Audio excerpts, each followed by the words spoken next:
ความจริงความเป็นพ่อน่ะจะเป็นสามไอ้น้องแม่เลยแล้วก็บ่ได้ว่าฆ่ากันตัดคอลูกหั่นแหละคือเจ้าชายล่าของพวกเจ้าบ่ออกมาก็เวลารัชกาลที่10ปะเมียผู้ที่3แม่ของเจ้าชายล่าหั่นแม่นแต่งแต่ตอนยังรอตอนใหญ่ๆหุ่นคือยักษ์หั่นบ่แต่งลงแหละน่าอายน่ะหรือว่าฝึกวิชาอยู่ในหอเจ้าชีวิตเอาหม้อมาสอนนั่นบ่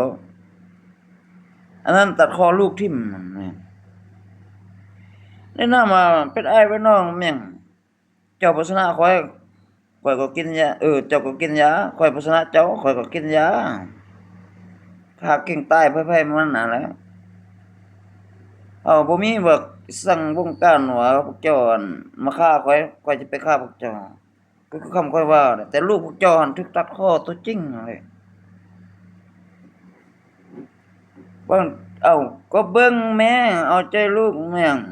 จนขึ้นกกไม้โดดใส่พ่อฮับแม่ง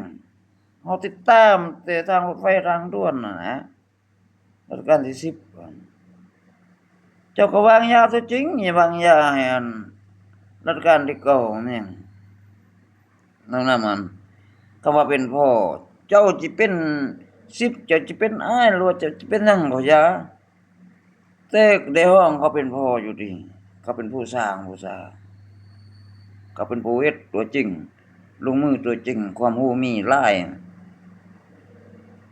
บ่ว่าแต่โรงพยาบาลบ่ว่าแต่รัชกาลที่10พวกเจ้ามีแต่กินยาตายอย่างเดียวว่าข้อยก็บ่คนอื่นน่ะฆ่าคันว่าพวกเจ้าบ่ฆ่าตัวเองตายเฮ็ดหยังไปขังไว้อยู่